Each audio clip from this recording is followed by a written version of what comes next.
गुरु सवारे सतसंगी जनों, गज बट के फतेह दी सांझ पावना जी। वाहिगुरु जी का खालसा, वाहिगुरु जी की फतेह। परमपिता परमेश्वर की कृपा ते दयालता सदका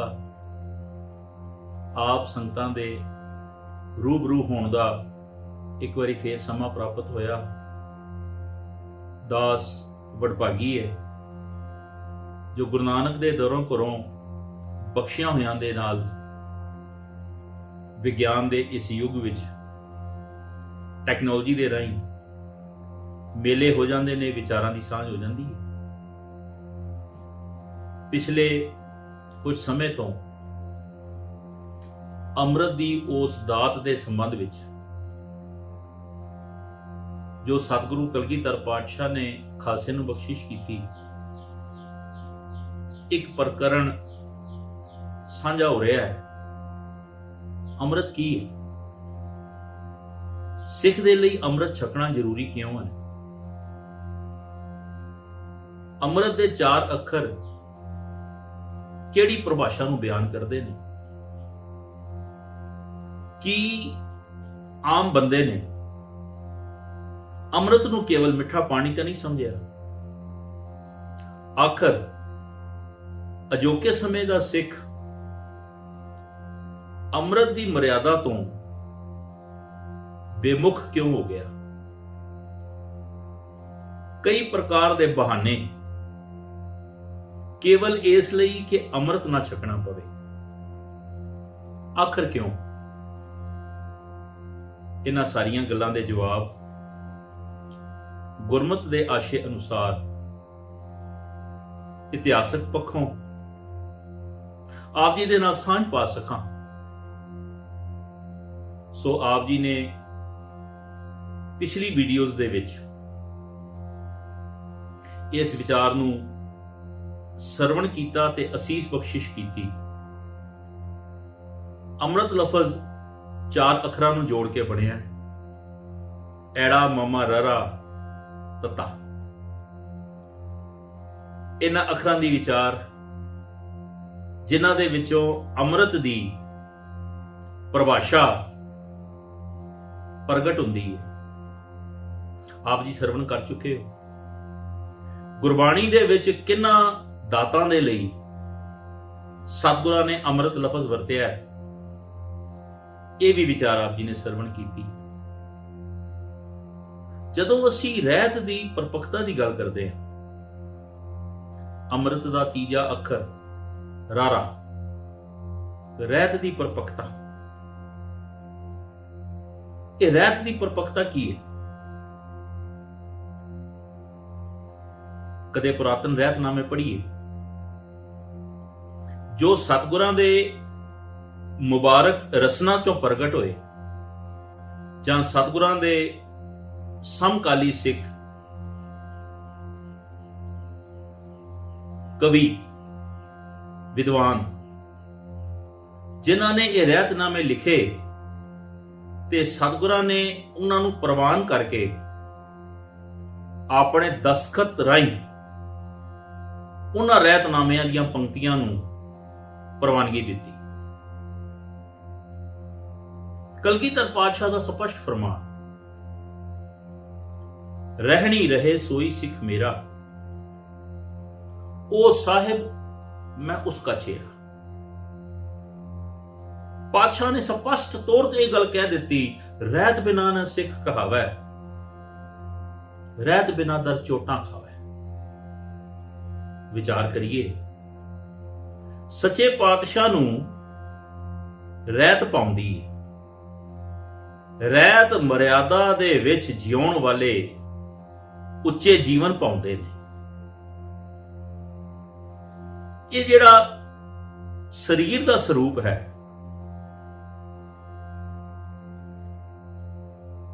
ये परमेश्वर का बख्शिया होया है।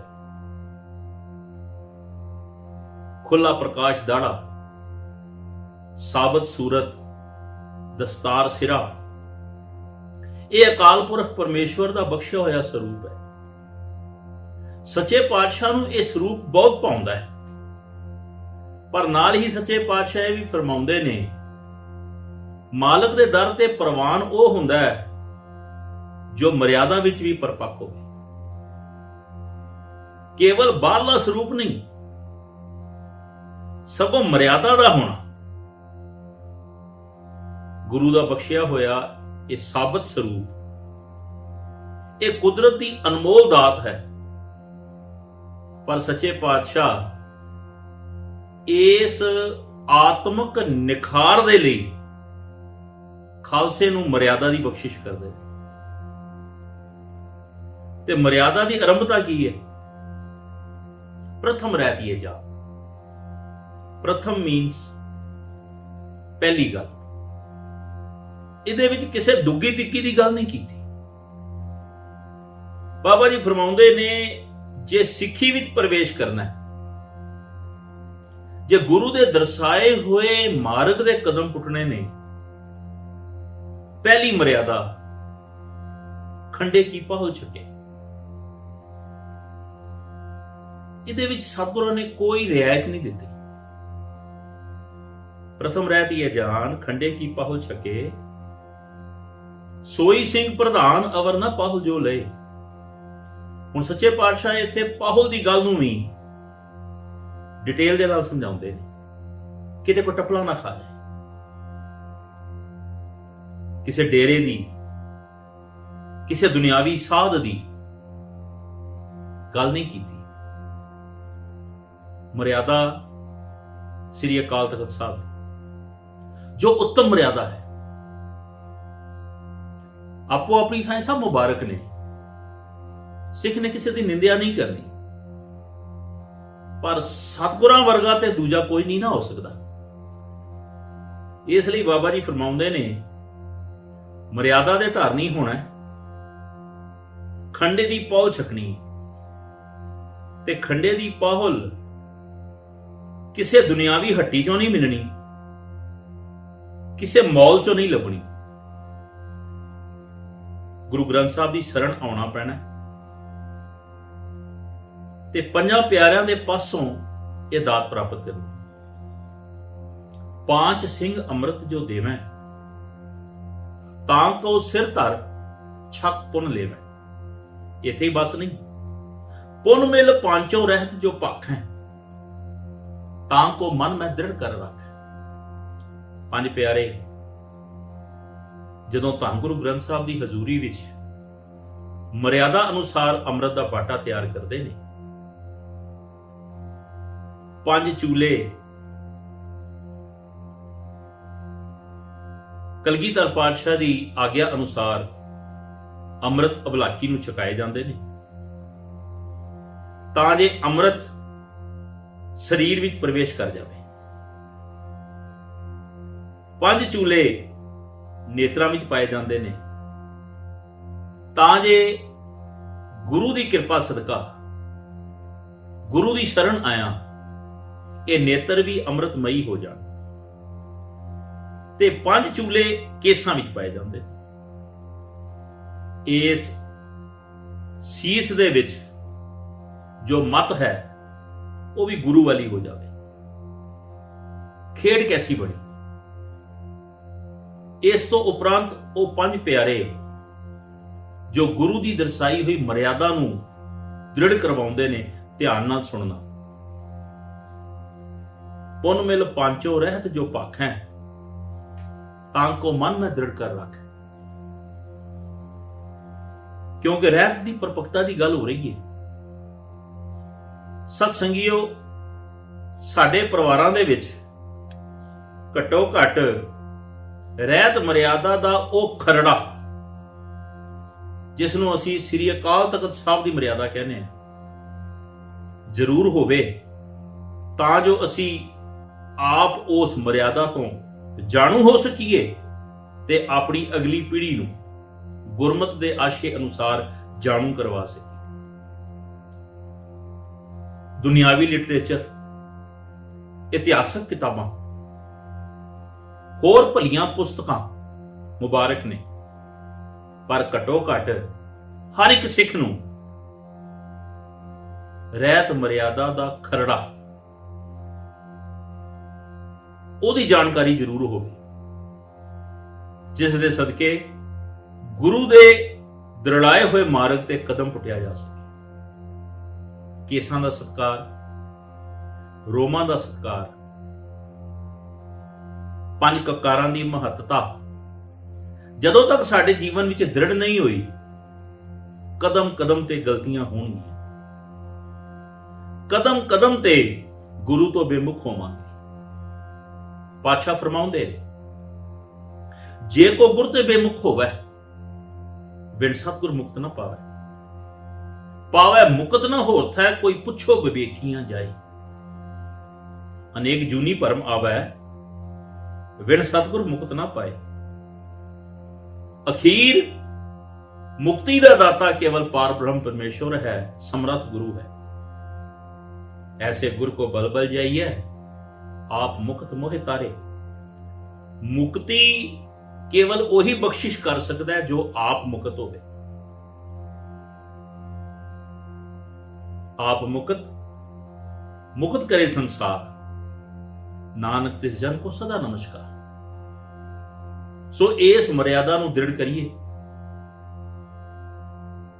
सच्चे पातशाह अपने सिख नूं बड़े सुचज्जे ढंग दे नाल अकाल पुरख दे मार्ग ते तोरना चाहुंदे ने। सो इस परथाए खालसे नूं सतगुरां ने मर्यादा दृढ़ करवाई।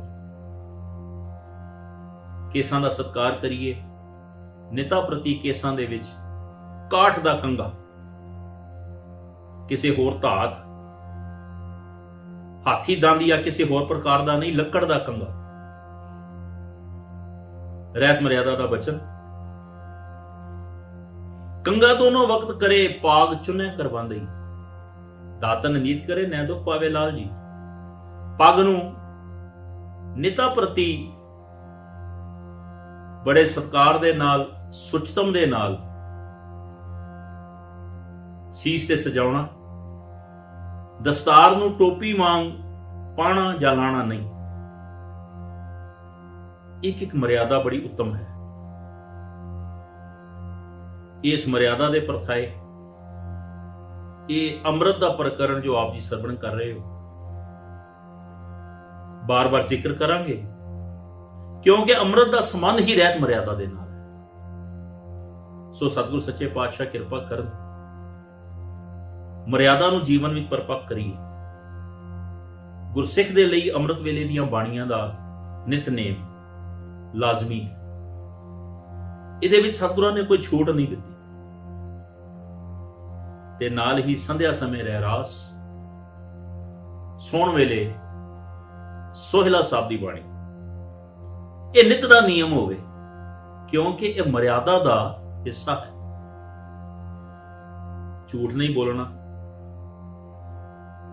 घट नहीं तोलना, किसी नाल गरीब मार नहीं करनी, धी भैन दा पैसा नहीं खाना, ते होर कई मर्यादा दे नाल संबंधित गल्लां आउण वाले समय विच आप जी नाल सांझ पाउण दा यतन करांगे। पिछली वीडियो दे विच एक वचन साझा होया सी कि सतगुरां ने अमृत तैयार करन वेले खंडा ही क्यों वरतिया। अगली वीडियो दे विच इस गल दी सांझ पाउण दा दास यतन करेगा कि गुरु साहब ने अमृत तैयार करन वेले बाटा ही क्यों वरतिया, पतासे ही क्यों वरते। इनियां को हाजरियां प्रवान करनियां, भुलां बख्श लैणियां जी, गज वज के फतेह बुलाउणा जी। वाहिगुरू जी का खालसा, वाहिगुरू जी की